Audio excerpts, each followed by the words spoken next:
धन्यवाद है। वस्तुतः हम केंद्रीय संस्कृत विश्वविद्यालय जो कोट भलवाल में स्थित है, एक युवा महोत्सव जो प्रतिवर्ष हमारा होता था, एक ऑल इंडिया युवा महोत्सव होता था। इस वर्ष हमारे यूनिवर्सिटी के वाइस चांसलर ने अलग अलग 4 जोनों में इसका आयोजन कर रहे हैं। नॉर्थ जोन का यहाँ हमारे कोट भलवाल के द्वारा किया जा रहा है, जिसको हम श्राइन बोर्ड कटरा के साथ मिलकर कर रहे हैं, कटरा में ही करेंगे। इसमें यूथ फेस्टिवल या युवा महोत्सव का आयोजन का मुख्य उद्देश्य होता है कि संस्कृत को हम सामाजिक स्तर पर छात्रों के स्तर पर बढ़ावा देना मुख्य उद्देश्य है। संस्कृत के छात्र क्रीड़ा महोत्सव भी कर सकते हैं। यह उस छात्रों में एक होना चाहिए, क्रीड़ा के माध्यम से भी वो आगे बढ़ सकते हैं, क्योंकि लोगों में एक धारणा बनी हुई रहती है कि संस्कृत पढ़ने का मतलब पूजा पाठ कराना यही, जबकि संस्कृत के छात्र तो सब कुछ कर सकते हैं।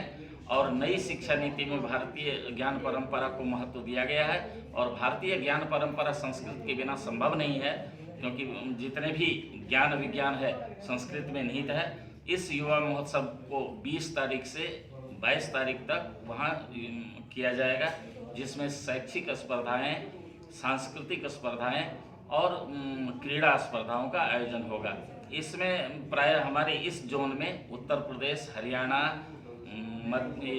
हिमाचल प्रदेश, उत्तराखंड और जम्मू कश्मीर, इतने स्टेट में जितने भी हमारे संस्थाएं हैं संस्कृत की, वो भाग ले रहे हैं। प्रायः 10 संस्थाओं के छात्र यहाँ लगभग 300 से 400 तक छात्र आएंगे।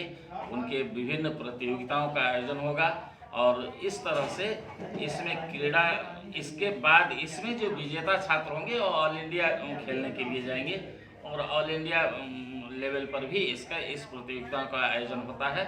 और इस तरह संस्कृत को समाज में लाना, संस्कृत को लोक व्यवहार में लाना, क्योंकि आप देखेंगे कि वहाँ होगी कबड्डी, वो भी उसकी कमेंट्री संस्कृत में होगी। बैडमिंटन होगा, कमेंट्री संस्कृत में होगा। वहाँ कंप्यूटर से संस्कृत किस तरह पढ़ाया जा सकता है, इसका भी कंपटीशन है।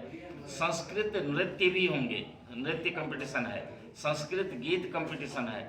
ये सारे होंगे।